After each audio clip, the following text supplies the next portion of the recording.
ਪਾਸ਼ਾ ਤੇਰੀਆਂ ਮੁੱਛਾਂ ਬਹੁਤ ਪਸੰਦ ਕਰਦੇ ਲੋਕ ਕਹਿੰਦੇ ਆ ਜਿੱਦਾਂ ਸਲਵਾਰ ਕਾਂ ਤੇ ਸੁੱਕਣੀ ਪਈ ਹੁੰਦੀ ਹੈ। ਨਾਦਰ ਭਾਈ ਇੱਕ ਵਾਰੀ ਬਹੁਤ ਸ਼ੁਕਰ ਲੱਗਾ, ਇੱਕ ਬੰਦਾ ਇੱਥੇ ਪਿੰਡ ਆ ਗਿਆ।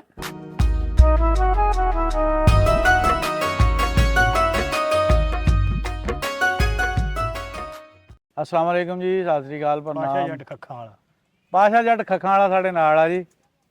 ਹਾਸੇ ਮਖੌਲ ਵਾਵਾ ਹੀ ਕਰ ਲੈਂਦਾ ਆ ਤੇ ਚੜਾਈ ਆ ਪੂਰੀ ਭਰਾ ਦੀ ਅੱਜ ਕੱਲ, ਪੂਰੀ ਲਹਿੰਦੇ ਚੜ੍ਹਦੇ ਵਿੱਚ ਜਿਹੜੀ ਨਾ ਚੜਾਈ ਆ। ਤੇ ਅੱਜ ਇਹਦੇ ਕੋਲ ਹੋਰ ਜਿਹੜੀਆਂ ਬੰਦੇ ਸਾਡੇ ਯਾਰ ਬੇਲੀ ਕਹਿੰਦੇ ਸੀ ਵੀ ਗੱਲਾਂ ਬਾਤਾਂ ਉਦੋਂ ਥੋੜੀਆਂ ਹੋਈਆਂ, ਹੋਰ ਲੈ ਕੇ ਆਓ ਗੱਲਾਂ ਇਹਨਾਂ ਕੋਲ, ਤੇ ਇਸੇ ਸਿਲਸਿਲੇ 'ਚ ਦੁਬਾਰਾ ਆਏ ਆ ਜੀ। ਪਾਸ਼ਾ ਸਾਹਿਬ ਜੁੜ ਜਾਓ ਫਿਰ। ਹੋਰ ਸੁਣਾਓ ਜੀ ਬਾਜੀ, ਕੀ ਹਾਲ ਆ? ਅੱਲਾ ਦਾ ਸ਼ੁਕਰ ਆ ਜੀ, ਬਹੁਤ ਸ਼ੁਕਰ ਆ ਜੀ, ਬਹੁਤ ਸ਼ੁਕਰ ਆ ਮਾਲਕ ਦਾ। ਆ ਜਾਮਣਾ ਦਾ ਉੱਪਰੋਂ ਕੋਈ ਡਿੱਗਣ ਲੱਗ ਪਿਆ। ਉਹ ਭੂਰ ਜਿਹਾ ਦੇਖਦਾ ਉਹਦੇ ਭੂਰ ਜਿਹਾ ਡਿੱਗਦਾ ਆ। ਇਹ ਨਾਸਰ ਭਾਈ ਸਾਰੀ ਮੁਹੱਬਤ ਆ ਜੀ ਲੋਕਾਂ ਦੀ। ਹਾਂ, ਅੱਲਾ ਨੇ ਇੱਜ਼ਤ ਦਿੱਤੀ ਹੋਈ ਆ। ਇਹ ਤਾਂ ਹੈ। ਅਸੀਂ ਤੇ ਕੀ ਕਹਿੰਦੇ ਹੁੰਦੇ ਆ ਵੀ ਕੀ ਕਰ ਸਕਦੇ ਆ, ਉਸ ਮਾਲਕ ਦੀ ਕਰਮ ਨਵਾਜੀ ਹੈ। ਤੇ ਉਹ ਤੁਹਾਨੂੰ ਪਤਾ ਵਾ ਵੀ ਕੁਛ ਆਪਾਂ ਉਦਾਂ ਵੀ ਰੁਟੀਨ ਇਦਾਂ ਦੀ ਰੱਖੀ ਦੀ ਆ ਵੀ ਦੁਨੀਆ ਦੇ ਵਿੱਚ ਰੱਖ ਤੂੰ ਬੰਦਿਆ ਇੰਜ ਦਾ ਬਹਿਣ ਖਲੋਣ, ਤੂੰ ਆਵੇਂ ਤੇ ਹੱਸਣ ਸਾਰੇ ਟੁਰ ਜਾਵੇਂ ਤੇ ਰੋਣ। ਤੇ ਕੋਸ਼ਿਸ਼ ਕਰੀਦੀ ਆ ਬੰਦਿਆਂ ਨੂੰ ਅੱਜ ਜੀ ਸਾਦਗੀ ਰੱਖੀਏ ਤਾਂ ਕਿ ਮੁਹੱਬਤ ਜਿਹੜੀ ਨਾ ਚੱਲਦੀ ਰਵੇ। ਤੇ ਉਹ ਗੱਲਾਂ ਬਾਤਾਂ ਇਦਾਂ ਨਾਸਰ ਭਾਈ ਬਹੁਤ ਹੋ ਜਾਂਦੀਆਂ। ਉਹ ਬੰਦਾ ਇੱਕ ਨਾ ਮੱਛੀ ਵੇਚਦਾ ਸੀ। ਅੱਛਾ। ਤੇ ਉਹ ਹੋਕਾ ਲਾਵੇ ਵੀ ਤਾਜ਼ਾ ਮੱਛੀ ਅੱਜ ਹੀ ਫੜ ਕੇ ਲਿਆਂਦੀ ਆ। ਅੱਛਾ। ਤੇ ਆ ਨਾਲ ਦੇ ਦਰਿਆ ਚੋਂ ਫੜੀ ਆ। ਹਾਂ, ਗਵਾਂਢੇ। ਆਹੋ, ਹੋਕਾ ਲਾਵੇ ਤੇ ਉਹਦੀ ਨਾ ਜਾਨੀ ਰਛ ਬਹੁਤ ਪਿਆ ਹੋਇਆ ਮੱਛੀ ਦੇ ਆਲੇ ਦੁਆਲੇ। ਹਾਂ। ਉਹ ਇੱਕ ਬੰਦੇ ਨੇ ਮੱਛੀ ਲੈਣੀ ਸੀ ਤੇ ਉਹਨੇ ਸੋਚਿਆ, ਉਹਨੇ ਕਿਹਾ ਰਛ ਬਹੁਤ ਆ, ਇਹ ਤੋਂ ਹੁਣ ਕਿਹੜੇ ਤਰੀਕੇ ਨਾਲ ਲਾਵਾਂ। ਉਹਨੇ ਜਾ ਕੇ ਨਾ ਵਿੱਚ ਦੀ ਲੰਘ ਨੂੰਘ ਕੇ ਨਾ ਤੇ ਇੱਕ ਮੱਛੀ ਚੱਕੀ ਤੇ ਐ ਕੰਨ ਨਾਲ ਲਾ ਕੇ ਕਹਿੰਦਾ ਅੱਛਾ ਅੱਛਾ ਫੇ ਤੈਨੂੰ ਕੀ ਪਤਾ ਹੋਣਾ। ਤੇ ਉਹ ਨਾ ਬੜੇ ਆਲੇ ਦੁਆਲੇ ਦੇ ਖਲੋਤੇ ਜਿਹੜੇ ਮੱਛੀ ਲੈਣੇ ਵਾਲੇ, ਉਹ ਬੜੇ ਹੈਰਾਨ ਹੋਏ ਵੀ ਇਹਨੇ ਮੱਛੀ ਨਾਲ ਕੀ ਗੱਲ ਕੀਤੀ।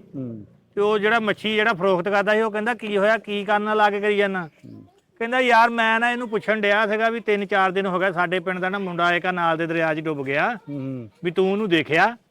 ਤੇ ਉਹ ਕਹੇ ਮੱਛੀ ਅੱਗੇ ਕਹਿੰਦੀ ਵੀ ਮੈਨੂੰ ਤਾਂ 10-11 ਦਿਨ ਹੋ ਗਿਆ, ਮੈਂ ਪਹਿਲਾਂ ਨਹੀਂ ਆਈ। ਇਹਦੇ ਤੋਂ ਪਹਿਲਾਂ ਤਾਂ ਨਹੀਂ ਮੈਨੂੰ ਪਤਾ। ਤਾਜੀ ਮੱਛੀ ਕਹਿਣ ਡਿਆ ਦੇ ਕਮਾਲ ਕਰ ਗਿਆ। ਇਹ ਜ਼ਿੰਦਗੀ ਦੇ ਇਦਾਂ ਦੇ ਬੜੇ ਰੌਣਕ ਮੇਲੇ ਤੇ ਬੜੇ ਮਜ਼ਾਕ ਵਾ ਜੀ। ਤੇ ਕੁਛ ਇਦਾਂ ਦੀ ਸੂਰਤ ਹਾਲ। ਉਹ ਇੱਕ ਵਾਰੀ ਨਾ ਅਸੀਂ ਬੈਠੇ ਸੀਗੇ ਤੇ ਉਹ ਨਾ ਸਾਡੇ ਪਿੰਡ ਦੇ ਵਿੱਚੋਂ ਇੱਕ ਨਾ ਮਾਈ ਸੀ ਰਿਸ਼ਤਾ ਕਰਵਾਉਣ ਲੱਗ ਪਈ ਮੇਰਾ। ਉਹ ਅਸੀਂ ਬੈਠੇ, ਸਾਡਾ ਬਾਪ ਵੀ ਬੈਠਾ। ਅੱਛਾ। ਉਹ ਗੱਲਾਂ ਬਾਤਾਂ ਹੋਈਆਂ, ਪ੍ਰਾਹੁਣੇ ਨਾਲ ਆਏ ਸੀ ਉਹਨਾਂ ਦੇ।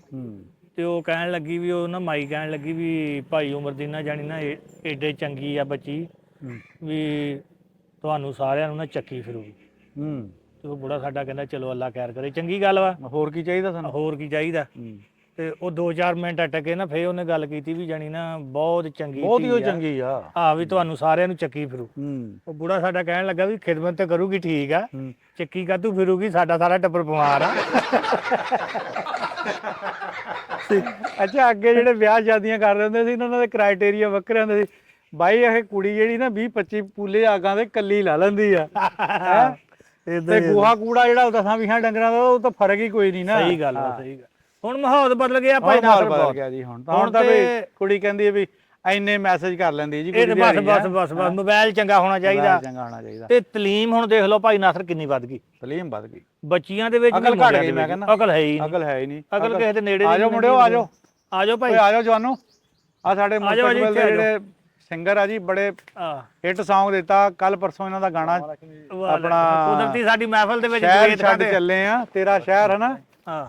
ਤੇ ਉਹ ਬਾਈ ਜੀ ਕਾਫੀ ਹਿੱਟ ਹੋ ਗਿਆ। ਬਹਿ ਜਾਓ ਹੁਣ ਏਦਾਂ ਹੀ ਚੱਲਦੇ ਜੀ, ਬਹਿ ਜਾਓ। ਆਹੋ, ਇਹ ਆ ਜੀ ਸਾਡੇ ਜਵੇਦ ਖਾਨ ਤੇ ਫਰੀਦ ਖਾਨ ਗੁਲੂਕਾਰ ਮਾਸ਼ਾਅੱਲਾ 158 ਖੱਖਾਂ ਵਾਲੇ। ਇਹ ਵੀ ਨਾਂ ਰੋਸ਼ਨ ਕਰ ਗਏ। ਹਾਂਜੀ ਹਾਂਜੀ, ਇਹਨਾਂ ਦਾ ਗਾਣਾ ਵੀ ਆਇਆ ਜੀ, ਸ਼ਹਿਰ ਤੇਰਾ ਛੱਡ ਕੇ ਚੱਲੇ ਆ। ਉਹਦਾ ਸਾਡੀ ਪੂਰੀ ਕੋਸ਼ਿਸ਼ ਆ ਵੀ ਨਾ ਹੀ ਛੱਡ ਕੇ ਜਾਣ। ਬਾਕੀ ਉਹਦੀਆਂ ਲਿਖੀਆਂ ਟਾਲ ਨਹੀਂ ਸਕਦਾ ਕੋਈ। ਨਹੀਂ, ਫਿਰ ਜਦੋਂ ਬੰਦਾ ਇਰਾਦਾ ਕਰ ਲੈਂਦਾ ਹੈ ਫਿਰ ਕਿੱਥੇ ਹਟਦਾ ਆ। ਨਾਲੇ ਇਹ ਭਾਈ ਰਾਣੇ ਆ, ਇਦਾਂ ਹੀ ਆ, ਇਹ ਨਹੀਂ ਹਟਦੇ ਜਦੋਂ ਗੱਲ ਕਹਿ ਦਿੰਦੇ। ਨਹੀਂ ਉਦਾਂ ਇੱਕ ਗੱਲ ਆ ਭਾਈ ਨਾਸਰ, ਇਹ ਨਾ ਕੁਦਰਤੀ ਗੱਲ, ਬਰਾਦਰੀਆਂ ਤਾਂ ਹੁੰਦੀਆਂ ਬਣੀਆਂ ਆਈਆਂ ਵਾ। ਤੇ ਉਦਾਂ ਇਹ ਜਿਹੜੇ ਜਵੇਦ ਖਾਨ ਤੇ ਫਰੀਦ ਖਾਨ ਨਾਈਸ ਆਦਮੀ ਆ, ਤੇ ਵਾਧੇ ਘਾਟੇ ਜ਼ਿੰਦਗੀ ਦਾ ਹਿੱਸਾ ਵੇ ਤੇ ਚੱਲਦਾ ਹੀ ਆ ਜੀ। ਉਹ ਤਾਂ ਜੀ ਤਾਰ ਚੜਾਓ ਨਾਲ ਹੀ ਆ ਨਾ, ਬਹੁਤ ਨਾਈਸ ਆਦਮੀ। ਕਹਿੰਦੇ ਕੋਲਾ ਮੁੱਕ ਗਈ, ਇੱਥੇ ਤਾਂ ਬਥੇਰੀਆਂ ਆ। ਨਹੀਂ ਕੋਲਾਂ ਤੇ ਮਾਸ਼ਾਅੱਲਾ ਇਹ ਸਾਡਾ ਦੇਖ ਲਓ ਸਰਕਾਰੀ ਹਸਪਤਾਲ ਆ, ਛਾਂ ਦੇਖ ਲਓ ਕਿੰਨੀ ਛਾਂ ਬੜੀ ਆ ਬਾਈ, ਰੌਣਕ ਮੇਲਾ ਲੱਗਾ ਹੋਇਆ ਮਾਸ਼ਾਅੱਲਾ।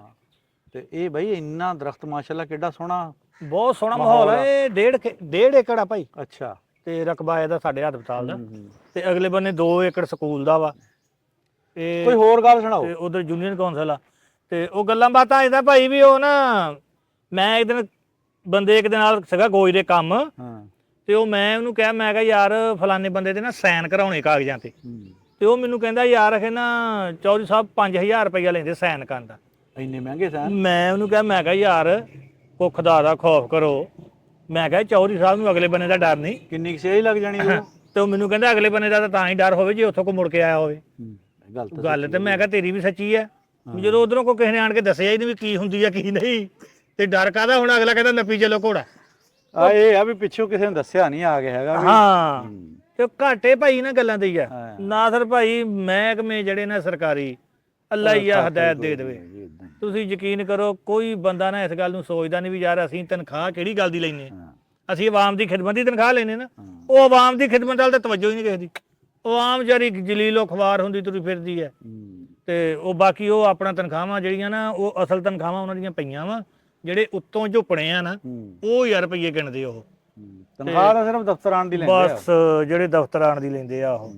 ਤੇ ਉਹ ਇਦਾਂ ਦੀਆਂ ਸੂਰਤੇ ਹਾਲਾਂ ਬਣੀਆਂ ਹੋਈਆਂ। ਅੱਲਾ ਦੀ ਯਾਦ ਹਦਾਇਤ ਹੀ ਦੇਵੇ ਜੀ ਕੌਮ ਨੂੰ। ਗੁੱਸਾ ਤਾਂ ਬਹੁਤ ਆਉਂਦਾ ਹੋਣਾ ਇੰਦਾਂ ਦੇ ਲੋਕਾਂ ਤੇ। ਉਹ ਗੁੱਸਾ ਤੇ ਭਾਈ ਨਾਸਰ ਹੁਣ ਅਸੀਂ ਕਰੀਏ ਕੀ? ਆ ਸਾਡੇ ਗੁੱਸੇ ਨਾਲ ਹੋਣਾ ਵੀ ਕੀ ਆ? ਉਹ ਸਾਡੇ ਗੁੱਸੇ ਨਾਲ ਹੋਣਾ ਕੀ ਆ? ਤੇ ਉਹ ਅਸੀਂ ਤੇ ਉਹ ਵੈਸੇ ਪਿੰਡਾਂ ਥਾਵਾਂ ਦੇ ਵਿੱਚ ਕੋਸ਼ਿਸ਼ ਕਰਕੇ ਆ ਗੱਲਾਂ ਚਾਰ ਕਰ ਲਈਆਂ ਵਾ। ਨਹੀਂ ਤੁਹਾਡੀ ਜਿਹੜੀ ਇਦਾਂ ਦੇ ਇਸ਼ੂ ਹੁੰਦੇ ਆ ਇਹਨਾਂ ਨੂੰ ਤੁਸੀਂ ਆਪਣੀ ਵੀਡੀਓ ਰਾਹੀਂ ਲੋਕਾਂ ਨੂੰ ਦੱਸਿਆ ਕਰੋ ਨਾ। ਬਹੁਤ ਦੱਸੀਦਾ ਭਾਈ, ਬੜੀ ਕੋਸ਼ਿਸ਼ ਕਰਕੇ ਲੋਕਾਂ ਤੱਕ ਪਹੁੰਚਾਈਦੀ ਹੈ ਗੱਲ। ਤੇ ਬਾਕੀ ਉਹ ਗੱਲ ਕਰਦੇ ਆ ਭਾਈ ਨਾਸਰ ਇਦਾਂ ਵੀ ਉਹ ਪੰਜਾਬੀ ਜ਼ਬਾਨ ਆ ਨਾ ਜਿਹੜੀ ਸਾਡੀ, ਇਹਨੂੰ ਅਸੀਂ ਕੋਸ਼ਿਸ਼ ਕਰਦੇ ਆ ਵੀ ਗਾਂ ਦੀ ਗਾਂ ਇਹ ਵਧੇ, ਕਿਉਂਕਿ ਪੰਜਾਬੀ ਮੁੱਕਦੀ ਜਾਂਦੀ ਹੈ। ਇਸ ਜ਼ਬਾਨ ਨੂੰ ਲੋਕ ਨਾ ਬਹੁਤ ਪਿੱਛੇ ਕਰੀ ਜਾਂਦੇ ਆ। ਉਹ ਜਿੱਦਾਂ ਕਿਸੇ ਦਾ ਮੁੰਡਾ ਸੀ ਨਾ, ਉਹ ਕਦੇ ਪੜ੍ਹ ਕੇ ਆ ਗਿਆ ਬਾਹਰੋਂ ਤੇ ਪੜ੍ਹ ਵੀ ਫਾਰਸੀ ਆਇਆ, ਤੇ ਉਹ ਜਦੋਂ ਫਾਰਸੀ ਪੜ੍ਹ ਕੇ ਆ ਗਿਆ ਤੇ ਪਿੰਡ ਦੇ ਵਿੱਚ ਟੌਰ ਟੱਪਾ ਬਣਾਉਣ ਲੱਗਾ, ਸਾਰਿਆਂ ਨਾਲ ਫਾਰਸੀ 'ਚ ਗੱਲਾਂ ਕਰਿਆ ਕਰੇ। ਉਹ ਲੋਕੀ ਹੁਣ ਵਿਚਾਰੇ ਪਿੰਡਾਂ ਥਾਵਾਂ ਦੇ ਵਿੱਚ ਸਿੱਧੇ ਲੋਕ, ਉਹਨਾਂ ਨੂੰ ਕੀ ਪਤਾ ਫਾਰਸੀ ਕੀ ਹੁੰਦੀ ਹੈ। ਤੇ ਉਹ ਕੋਈ ਇਦਾਂ ਹੀ ਕਹਿ ਦਿਆ ਕਰੇ ਠੀਕ ਆ ਜੀ ਠੀਕ ਆ, ਤੁਰੇ ਜਾਣ ਆਪਣਾ। ਉਹ ਕੁਦਰਤੀ ਇੱਕ ਦਿਨ ਨਾ ਬਿਮਾਰ ਵਾਵਾ ਹੋ ਗਿਆ, ਤੇ ਉਹ ਮੰਜੇ ਤੇ ਪਿਆ ਕਰੇ ਆਪ। ਉਹ ਹੁਣ ਆਲੇ ਦੁਆਲੇ ਤੁਰੇ ਫਿਰ ਕਿਸੇ ਨੂੰ ਪਤਾ ਹੀ ਨਾ ਵੀ ਇਹ ਕੀ ਕਹਿੰਦਾ ਵਾ, ਕਹਿੰਦਾ ਕਿਹਨੂੰ ਆਪ। ਤੇ ਉਹ ਗੱਲ ਕਾਦੀ ਵੀ ਦਿਹਾੜੀ ਕੇ ਤੜਫ ਕੇ ਮਰ ਗਿਆ। ਤੇ ਉਹ ਜਦੋਂ ਕੋਈ 2-4 ਪੜ੍ਹੇ ਲਿਖੇ ਬੰਦੇ ਆਏ, ਕੋਈ ਵਿੱਚੋਂ ਇੱਕ ਅਰਬੀ ਵੀ ਫਾਰਸੀ ਵੀ ਜਾਣਦਾ ਸੀ, ਤੇ ਉਹ ਕਹਿਣ ਲੱਗਾ ਵੀ ਇਹਨੂੰ ਹੋਇਆ ਕੀ ਆ, ਅਸਲ ਕਿੱਦਾਂ ਮਰ ਗਿਆ। ਤੇ ਉਹਦੀ ਮਾਂ ਕਹਿਣ ਲੱਗੀ ਵੀ ਇਹ ਨਾ ਆਪ ਕਰਦਾ ਸੀ। ਆਪ ਕਰਦਾ। ਉਹਨੇ ਕਿਹਾ ਤੁਹਾਡਾ ਬੇੜਾ ਤਰ ਜਾਏ ਤਾਂ ਪਾਣੀ ਮੰਗਦਾ ਹੀ ਮਰ ਗਿਆ ਹੈ। ਉਹ ਬਾਅਦ ਚ ਪਤਾ ਲੱਗਾ ਵੀ ਇਹ ਜਿਹੜੀ ਜ਼ਬਾਨ ਆਪਣੀ ਛੱਡ ਕੇ ਲੋਕ ਆ ਦੂਜੀਆਂ ਜ਼ਬਾਨਾਂ ਨੂੰ ਤਰਜੀਹ ਦੇਣ ਲੱਗ ਪਏ। ਉਹ ਇਦਾਂ ਵੀ ਹੋ ਜਾਂਦੀ ਹੈ, ਇਦਾਂ ਵੀ ਹੋ ਜਾਂਦੇ ਆ ਵੀ ਜੇ ਪਾਣੀ ਕਹਿੰਦਾ ਤਾਂ ਘਰਦੇ ਨੇ ਪੜਾ ਹੀ ਦੇਣਾ ਸੀ। ਤੇ ਉਹਦੀ ਫਿਰ ਮਾਈ ਨੇ ਇੱਕ ਬੋਲ ਕਿਹਾ ਨਾ ਉੱਥੇ ਵੀ ਆਪ ਕਰ ਮੋਇਓ ਬੱਚਾ ਫਾਰਸੀਆਂ ਘਰ ਗਾਲੇ। ਉਹ ਜਾਨੀ ਜ਼ਬਾਨ ਜਿਹੜੀ ਫਾਰਸੀ, ਉਹਨੇ ਕਿਹਾ ਸਾਡਾ ਘਰ ਹੀ ਗਾਲ ਦਿੱਤਾ ਇਹਨੇ। ਸਹੀ ਗੱਲ ਆ। ਤੇ ਇਸ ਕਰਕੇ ਉਹ ਬਹੁਤ ਲੋਕ ਆਪਣੀ ਬੋਲੀ ਨੂੰ ਛੱਡੀ ਜਾਂਦੇ ਆ ਜੀ ਹੌਲੀ ਹੌਲੀ। ਗਾਂ ਮੁੰਡਿਆਂ ਨੂੰ ਕਹਿੰਦੇ ਉਰਦੂ ਬੋਲੋ ਘਰਾਂ ਦੇ ਵਿੱਚ, ਤੇ ਅਸੀਂ ਤੇ ਤੁਸੀਂ ਯਕੀਨ ਕਰੋ ਬੜੇ ਸ਼ੌਕ ਨਾਲ ਪੰਜਾਬੀ ਆ। ਦੇਖੋ ਜ਼ਬਾਨ ਆ ਸਰਦਾਰ ਮਾਸ਼ਾਅੱਲਾ ਬੜੇ ਰਾਬਤਾ ਕਰਦੇ ਆ, ਬੜਾ ਗੱਲਾਂ ਕਰਦੇ। ਉਹ ਕਹਿੰਦੇ ਯਾਰ ਬੜੀ ਗੱਲ ਚੰਗੀ ਕਰਦਾ, ਸੋਹਣੀ ਜ਼ਬਾਨ ਤੂੰ ਬੋਲਦਾ। ਤੇ ਉਹ ਅਲਹਮਦੁਲਿਲਾ ਸ਼ੁਕਰ ਆ ਜੀ ਅੱਲਾ ਦਾ। ਅੱਛਾ ਤੇਰੀਆਂ ਮੁੱਛਾਂ ਬਹੁਤ ਪਸੰਦ ਕਰਦੇ ਲੋਕ, ਕਹਿੰਦੇ ਆ ਜਿੱਦਾਂ ਸਲਵਾਰ ਕਾਂ ਤੇ ਸੁੱਕਣੀ ਪਈ ਹੁੰਦੀ ਹੈ। ਨਾਦਰ ਭਾਈ ਇੱਕ ਵਾਰੀ ਬਹੁਤ ਸ਼ੁਕਰ ਲੱਗਾ, ਇੱਕ ਬੰਦਾ ਇੱਥੇ ਪਿੰਡ ਆ ਗਿਆ ਤੇ ਉਹ ਵਿਚਾਰਾ ਫੌਤ ਹੋ ਗਿਆ। ਉਹ ਕੀ ਨਾਂ ਸੀ ਉਹਦਾ, ਗੋਜਰੇ ਵਾਲੇ ਦਾ? ਤਾਰਕ ਰੈਡੀ। ਤਾਰਕ ਰੈਡੀ। ਉਹ ਇੱਕ ਵਾਰੀ ਉਦੋਂ ਵੀ ਮੈਂ ਮੁੱਛਾਂ ਬੜੀਆਂ ਰੱਖੀਆਂ ਸੀ, ਤੇ ਉਹ ਕਹਿੰਦਾ ਆਖੇ ਦੇਖੋ ਤਾਂ ਭਾਈ ਦੀਆਂ ਮੁੱਛਾਂ ਮਾਸ਼ਾਅੱਲਾ, ਕਹਿੰਦਾ ਜਿੱਦਾਂ ਸਾਈਕਲ ਦੇ ਪਿੱਛੇ ਚਰੀ ਰੱਖੀ ਹੁੰਦੀ ਹੈ, ਕਹਿੰਦਾ। ਤੇ ਬੜੀ ਗੱਲ ਫੜਦੀ ਸੀ ਯਾਰ ਉਹ ਇਦਾਂ ਬੜੀ ਗੱਲ ਉਹਨੂੰ ਫੜ, ਲੇਕਿਨ ਉਹਨੂੰ ਮੌਕਾ ਨਹੀਂ ਮਿਲਿਆ ਕਿਸੇ ਇਦਾਂ ਹੀ ਵਿਚਾਰਾ ਬਹੁਤ ਨਾ ਇਦਾਂ ਪਿੱਛੇ ਗਿਆ, ਗਰੀਬੀ ਦੀ ਜ਼ਿੰਦਗੀ ਗੁਜ਼ਾਰ ਇਦਾਂ ਦੀ ਗੁਜ਼ਾਰ ਕੇ ਚਲਾ ਗਿਆ ਵਿਚਾਰਾ। ਅੱਛਾ ਤੁਸੀਂ ਅੱਜ ਕੱਲ ਦੇਖਿਆ ਨਹੀਂ ਵੀ ਜੋ ਲੰਡਰ ਫੰਡਰ ਆ, ਜੋ ਬੇਤੁਕੀ ਗੱਲ ਕਰਨ ਵਾਲਾ ਬੰਦਾ ਆ, ਬਦੋ ਬਦੀ ਗਾਣੇ ਵਾਲਾ ਚੱਕਿਆ ਦੁਨੀਆ ਨੇ। ਯਾਰ ਕਿਹੋ ਜਿਹੇ ਲੋਕ ਸਾਡੇ ਸੁਣਨ ਵਾਲੇ, ਤੇ ਕਿਹੋ ਜਿਹੇ ਟੇਸਟ ਆ ਲੋਕਾਂ ਦੇ। ਇਹ ਨਾਦਰ ਭਾਈ ਦੀ ਗੱਲ ਸੁਣਨ ਵਾਲੇ ਬੰਦੇ ਰਹਿ ਹੀ ਨਹੀਂ ਗਏ। ਹਾਂਜੀ ਨਾਦਰ ਭਾਈ ਅੱਗੇ ਲੋਕ ਪਸੰਦ ਕਰਦੇ ਸੀ ਕੋਈ ਦਨਾਈ ਦੀ ਗੱਲ, ਕੋਈ ਸਮਝਦਾਰੀ ਦੀ ਗੱਲ। ਹੁਣ ਆ ਜਿਹੜਾ ਤੁਸੀਂ ਗਾਣੇ ਦਾ ਨਾਂ ਲੈਨੇ ਆ, ਪਹਿਲਾਂ ਤਾਂ ਉਸ ਬੰਦੇ ਦਾ ਰੁਕਰਵਾਨ ਦੇਖੋ ਜਿੱਦਾਂ ਉਹ ਚਾਈਨਾ ਦੇ ਵਿੱਚੋਂ ਛਿੱਤਰ-ਮੁਰਗ ਲਿਆਂਦਾ ਹੁੰਦਾ। ਫੇਰ ਅਗਲੇ ਬੰਨੇ ਉਹਨੇ ਜਿਹੜਾ ਗਾਣਾ ਗਾਇਆ, ਤੁਸੀਂ ਯਕੀਨ ਕਰੋ ਜੇ ਇੱਥੇ ਖੱਖਾਂ ਪਿੰਡ 'ਚ ਹੋਵੇ ਅਸੀਂ ਉਦਾਂ ਹੀ ਪਿੰਡੋਂ ਧੂ ਕੇ ਬਾਹਰ ਕਰ ਦੇਣਾ ਸੀ ਵੀ ਦੱਸੋ। ਤੇ ਲੋਕਾਂ ਨੇ ਉਹਨੂੰ ਹਿੱਟ ਕਰਨ ਵਾਲੀ ਅਖੀਰ ਕਰ ਨਹੀਂ। ਤੇ ਜੇ ਨੂਰ ਜਹਾਨ ਨੂੰ ਪਤਾ ਲੱਗ ਜਾਵੇ ਵੀ ਗਾਣੇ ਮੇਰੇ ਦਾ ਕੀ ਹਸ਼ਰ ਹੋਇਆ ਹੈ, ਆਹ ਦੇਖੋ ਕੀ ਸਤਿਆਨਾਸ਼ ਕੀਤਾ ਉਹਨੇ। ਹੈ ਉਹ ਤਾਂ ਦੁਨੀਆ ਵੜ ਖਾ ਜਵੇ। ਤੇ ਇਮਾਨਦਾਰੀ ਦੀ ਗੱਲ ਹੈ, ਕੌਮ ਅੱਲਾ ਜਾਣਦਾ। ਮੈਂ ਕਹਿੰਦਾ ਸੁੱਤੀ ਨਹੀਂ ਗਈ ਕੌਮ, ਜਾਗਣ ਦੇ ਬਾਵਜੂਦ ਜਾਹਲ ਹੋ ਗਈ। ਚੰਗੇ ਬੰਦੇ ਨੂੰ ਹੁਣ ਸਾਡੇ ਮਾਸ਼ਾਅੱਲਾ ਫਰੀਦ ਖਾਨ ਦੇ ਗਾਣੇ ਕਿਹੜੇ ਸੋਹਣੇ ਗਾਣੇ ਆ, ਤੁਸੀਂ ਕੱਢ ਕੇ ਦੇਖੋ। ਪਿੱਛੇ ਗਾਣੇ ਨੇ ਸਰਦਾਰਾਂ ਦਾ ਵੀ ਇੱਕ ਗਾਣਾ ਗਾਇਆ ਸੀ ਦੇਖੋ ਪੰਜਾਬ। ਆਹੋ ਤੁਹਾਡੇ ਚੈਨਲ ਤੇ ਲੱਗਾ ਸੀ ਮੇਰੇ ਖਿਆਲ 'ਚ। ਉਹ ਗਾਣਾ ਬੜਾ ਹਿੱਟ ਹੋਇਆ। ਫਿਰ ਛੱਡ ਦਿਲਾ ਮੇਰਿਆ, ਤੇ ਹਾਲੇ ਰੋਗ ਬਥੇਰੇ ਆ ਹਾਂ ਉਹ ਹਲੇ ਇਹਨਾਂ ਮੁੱਕੇ ਨੇ- ਨਹੀਂ ਉਹ ਮੁੱਕੇ ਨਹੀਂ ਰੋਗ ਤੇ ਪਤਾ ਨਹੀਂ ਖਰੇ ਉਹਨਾਂ ਰੋਗਾਂ 'ਚ ਹੀ ਹਾਲੇ ਤੱਕ ਫਸੇ ਆ ਤੇ ਉਹ ਰੋਗਾਂ ਤੋਂ ਖੁਦ ਆਪੇ ਸ਼ਹਿਰ ਛੱਡ ਕੇ ਚੱਲੇ ਹੁਣ ਨਹੀਂ ਨਹੀਂ ਸ਼ਹਿਰ ਤੇ ਹੁਣ ਸਾਡੀ ਪੂਰੀ ਕੋਸ਼ਿਸ਼ ਆ ਵੀ ਨਾ ਹੀ ਛੱਡਣ। ਹਾਂ ਅਸੀਂ ਤਾਂ ਅੱਗੇ ਵੀ ਨਾਸਰ ਭਾਈ ਤੁਹਾਨੂੰ ਪਤਾ ਹੀ ਆ ਵੀ ਬਹੁਤ ਮੁਹੱਬਤ ਕਰਦੇ ਤੇ ਬੜਾ ਇਹਨਾਂ ਦੇ ਨਾਲ ਚੱਲਦੇ ਆ। ਹਾਂ ਬਾਕੀ ਕੋਈ ਨਹੀਂ, ਇਹ ਜ਼ਿੰਦਗੀ ਦੇ ਵਿੱਚ ਬੜੇ ਉਤਾਰ ਚੜਾਅ ਹੋ ਜਾਂਦੇ। ਹਾਂ ਮੈਂ ਆਪਣੀ ਜ਼ਿੰਦਗੀ ਦੇ ਵਿੱਚ ਦੇਖੇ ਆ, ਅੱਲਾ ਜਾਣਦਾ ਬੰਦੇ ਬਾਦਸ਼ਾਹਾਂ ਤੋਂ ਫਕੀਰ ਹੋਏ ਇਦਾਂ ਹੀ ਤੇ ਫਕੀਰਾਂ ਤੋਂ ਬਾਦਸ਼ਾਹ ਹੋਏ। ਇਹ ਹੇਠਲੀ ਉੱਪਰ ਜਿਹਨੂੰ ਕਹਿੰਦੇ ਆ ਇਮਾਨਦਾਰੀ ਦੀ ਗੱਲ ਆ, ਉਹ ਬੰਦੇ ਦੇਖੇ ਆ, ਤੁਸੀਂ ਯਕੀਨ ਕਰਿਓ ਜਿਨ੍ਹਾਂ ਨੇ ਨਾ ਇੰਨਾ ਕੁ ਮਾੜਾ ਵਕਤ ਦੇਖਿਆ, ਇੰਨਾ ਕੁ ਮਾੜਾ ਵਕਤ ਵੇਖਿਆ ਵੀ ਠੰਡਾ ਪਾਣੀ ਨਸੀਬ ਨਹੀਂ ਹੋਇਆ, ਤੇ ਮੈਂ ਫਿਰ ਉਹਨਾਂ ਨੂੰ 2-2 ਕਰੋੜ ਵਾਲੀਆਂ ਗੱਡੀਆਂ 'ਚ ਵੀ ਵੇਖਿਆ। ਇਦਾਂ ਹੀ ਇਹ ਜਾਨੀ ਉਸ ਇਹ ਰੱਬ ਦੀ ਦੇਣ ਆ ਜੀ, ਇਹ ਉਹਦੇ ਦੇਣ ਆ ਇਹ ਉਹਦੀ ਵਕਤ। ਤਕਸੀਮ ਆ ਹਾਂਜੀ ਹਾਂਜੀ, ਵਕਤ ਕਿਸੇ ਦਾ ਵੀ ਘੁੰਮ ਸਕਦਾ। ਦਾ ਤੇ ਉਹ ਇੱਕ ਦਿਨ ਸਾਡੇ ਪਿੰਡ ਦਾ ਨਾ ਫਕੀਰ ਮੁਹੰਮਦ ਗੁੱਜਰ ਆ, ਜਿਹਨਾਂ ਉਦੋਂ ਆਪਣੇ ਨਾਲ ਬੈਠਾ ਸੀ, ਹਾਂ ਉਹਨੇ ਗੱਲ ਬੜੀ ਚੰਗੀ ਕੀਤੀ ਤੇ ਤੁਸੀਂ ਯਕੀਨ ਕਰੋ ਮੇਰੇ ਦਿਲ ਨੂੰ ਬੜੀ ਲੱਗੀ। ਹਾਂ ਉਹਨੇ ਇੱਕ ਦਿਨ ਮੈਨੂੰ ਕਿਹਾ, ਉਹਨੇ ਕਿਹਾ ਪਾਸ਼ਾ ਜੇ ਇੱਜ਼ਤ ਪੈਸਿਆਂ ਨਾਲ ਲੱਭਦੀ ਹੁੰਦੀ ਨਾ ਹੂੰ ਤੇ ਤੈਨੂੰ ਨਹੀਂ ਲੱਭਣੀ।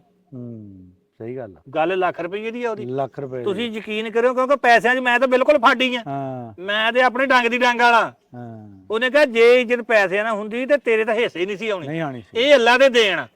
ਉਹਨੇ ਕਿਹਾ ਇਹ ਉਸ ਮਾਲਕ ਦਾ ਦੇਣ, ਇੱਜ਼ਤ ਜ਼ਿਲਤ ਜਿਹੜੀ ਉਹਦੇ ਆਪਣੇ ਹੱਥ 'ਚ ਉਸ ਰੱਖੀ ਮਾਲਕ ਦੇ ਹੱਥ ਆ। ਤੁਸੀਂ ਦੇਖ ਲਓ, ਮੈਂ ਕਹਿੰਦਾ ਵੀ ਪੂਰੀ ਦੁਨੀਆ ਦੇ ਵਿੱਚ ਨਾਂ ਚੱਲਦਾ ਤੇ ਅਸੀਂ ਆਪਣੇ ਪਿੰਡ ਦਾ ਨਾਂ ਵੀ ਚਲਾ ਰਹੇ ਮਾਸ਼ਾਅੱਲਾ। ਅੱਛਾ ਪਾਸ਼ਾ, ਕਈ ਵਾਰੀ ਇਦਾਂ ਲੰਘਦਿਆਂ ਵੜਦਿਆਂ ਕੋਈ ਬੰਦੇ ਜਾਣਨ ਵਾਲੇ ਮਿਲ ਜਾਂਦੇ ਵੀ ਆਹ ਤੇ ਉਹ ਵੀ ਬੰਦਾ ਜਿਹੜਾ ਟਿਕਟੋਕ ਤੇ ਹੁੰਦਾ ਆ, ਇਦਾਂ ਹੋਇਆ? ਬਹੁਤ ਹੋਇਆ ਨਾਸਰ ਭਾਈ। ਇੱਕ ਦਿਨ ਮੈਂ ਕਾਲੇ ਕੀ ਗਿਆ ਪੰਪ ਤੇ ਹਾਂ ਤੇਲ ਪਵਾਉਣਾ ਸੀ, ਤੇ ਉਹ ਮੈਂ ਜਾਣਾ ਗਾ ਮਰੀਜ਼ ਵਾਲੇ ਨੂੰ, ਉਹ ਤੇਲ ਪਵਾਉਣ ਲੱਗਾ ਨਾ ਕਾਲੇ ਕੀ ਪੰਪ ਤੋਂ, ਤੇ ਉਹ ਮੈਂ ਨਾ ਥੋੜਾ ਜਿਹਾ ਪਿੱਛੇ ਹੀ ਮੇਰਾ ਤੇਲ ਮੋਟਰਸਾਈਕਲ 'ਚੋਂ ਮੁੱਕ ਗਿਆ। ਉਹ ਮੈਂ ਹੁਜਕੇ ਜੇ ਮਾਰਦਾ ਨਾ ਭੁਰਕ, ਮੈਂ ਕਿਹਾ ਹੁਣ ਇੱਥੋਂ ਰੇੜ ਲੈਨੇ ਆ। ਅਗਲੇ ਬੰਨੇ ਨੇ 2 ਕੁ ਟਰੈਕਟਰ ਖੜੇ ਪੰਪ ਤੇ 12-14 ਸਕੂਟਰ ਪਾਉਣ ਡਏ ਤੇਲ ਮੁੰਡੇ ਅੱਛਾ ਕਾਲੇ ਕੀ ਦੇ ਲਿਆ ਕੇ ਤਲੀ ਰਜਾ ਦੇ ਪੰਪ ਤੇ। ਅੱਛਾ ਤੇ ਉਹ ਮੈਂ ਨਾ ਉਰੇ ਹੀ ਖਲੋਤਾ ਵਾਂ ਤੇ ਮੈਂ ਨਾ ਉਹ ਇੱਕ ਫੋਨ ਵੱਜਣ ਲੱਗ ਪਿਆ, ਸੁਣਨ ਲੱਗ ਪਿਆ। ਉਹ ਇੱਕ ਜਿਹੜਾ ਮੋਟਰਸਾਈਕਲਾਂ 'ਚ ਤੇਲ ਪਾਉਂਦਾ ਨਾ, ਉਹਨੇ ਮੇਰੇ ਵੱਲ ਦੇਖ ਲਿਆ। ਉਹ ਦੇਖ ਕੇ ਕਹਿੰਦਾ ਦੂਏ ਨੂੰ, ਓਏ ਉਹਦਾ ਵੀ ਇਸ਼ਾਰਾ ਕਰਕੇ ਕਹਿੰਦਾ ਓਏ ਉਹ ਤੇ ਉਹੀ ਉਹ ਖੱਖਾਂ ਵਾਲਾ, ਕਹਿੰਦਾ ਟਿਕਟੋਕਰ। ਤੇ ਉਹ ਮੈਨੂੰ ਵੀ ਸੁਣ ਗਈ। ਮੈਂ ਕਿਹਾ ਭਾਈ ਮੈਂ ਉਹੀ ਹੀ ਆ, ਤੁਸੀਂ ਫਿਕਰ ਨਾ ਕਰੋ, ਮੈਂ ਤੁਹਾਡੇ ਕੋਲ ਆਉਂਦਾ। ਹਾਂ ਤੇ ਉਹ ਭਾਈ ਉਹਨਾਂ ਨੇ ਫਿਰ ਮੈਂ ਨਾ, ਤੁਸੀਂ ਯਕੀਨ ਕਰਿਓ ਵੀ ਉਹ ਵਿੱਚ ਹੀ ਛੱਡ ਛੁੱਟ ਕੇ ਨਾ ਉਹ ਮੇਰੇ ਦਿਵਾਲੇ ਹੋ ਗਏ ਭਾਈ ਫੋਟੋ। ਮੈਂ ਕਿਹਾ ਤੁਸੀਂ ਇਹਨਾਂ ਨੂੰ ਭਗਤਾਓ ਪਹਿਲਾਂ, ਇਹਨਾਂ ਨੂੰ ਤੋਰੋ। ਫਿਰ ਉਹਨਾਂ ਨੂੰ ਤੋਰਿਆ ਭਾਈ, ਉੱਥੇ ਫੋਟੋ ਬਣਾਏ। ਫਿਰ ਲਿਆ ਕੇ ਤਲੀ ਰਾਜਾ ਬਹੁਤ ਨਾਈਸ ਆਦਮੀ ਸੀ ਭਾਈ, ਅੱਲਾ ਜੰਨਤ ਨਸੀਬ ਅੱਲਾ ਜੰਨਤ ਨਸੀਬ ਕਰੇ। ਆਪਣਾ ਉਹ ਭਾਈ ਬਹੁਤ ਹਿਆ ਕਰਦਾ ਸੀ। ਰਾਣਾ ਮਨੱਬਰ ਹੁੰਦਾ ਸੀ 285 ਵਾਲਾ, ਅੱਲਾ ਤੰਦਰੁਸਤੀ ਦੇਵੇ, ਹੈਗੇ ਹਾਲੇ ਵੀ ਅੱਲਾ ਤੰਦਰੁਸਤੀ ਦੇਵੇ। ਤੁਹਾਡੀ ਬਰਾਦਰੀ ਰਾਣਾ ਵਾ ਸੱਚੋ, ਤੁਸੀਂ ਤੇ ਗੁੱਜਰ। ਤੇ ਉਹ ਬਹੁਤ ਨਾਈਸ ਆਦਮੀ, ਸਾਡੇ ਨਾਲ ਬੜੀ ਉਹਨਾਂ ਦੇ ਨੇਕੀਆਂ ਵੀ, ਆਸਾਨ ਵੀ ਆ। ਉਹ ਬਹੁਤ ਅੱਛੇ ਬੰਦੇ ਤੇ ਅਸੀਂ ਉਹਨਾਂ ਦੇ ਨਾਲ ਬੜਾ ਚਿਰ ਚੱਲੇ, ਬੜੇ ਵੋਟ ਵੀ ਉਹਨਾਂ ਨੂੰ ਪਾਉਂਦੇ ਰਹੇ ਆ। ਅੱਛੇ ਆਦਮੀ ਤੇ ਲਿਆ ਕੇ ਤੇਰੀ ਭਾਈ ਤੇ ਬਹੁਤ ਚੰਗੇ ਬੰਦੇ ਸੀ। ਬਾਕੀ ਭਾਈ ਮੈਂ ਨਾ ਜਿੰਨੇ ਵੀ ਟਿਕਟੋਕਰ ਆ ਉਹਨਾਂ ਨੂੰ ਇੱਕ ਪੈਗਾਮ ਦਿੰਦਾ ਵਾਂ ਵੀ ਕੋਸ਼ਿਸ਼ ਕਰੋ, ਜਿਹੜਾ ਸਾਡੀ ਨਵੀਂ ਜਨਰੇਸ਼ਨ ਆ ਨਾ, ਇਹਨੂੰ ਗਲਤ ਕੰਮ ਵੱਲ ਨਾ ਲਾਓ।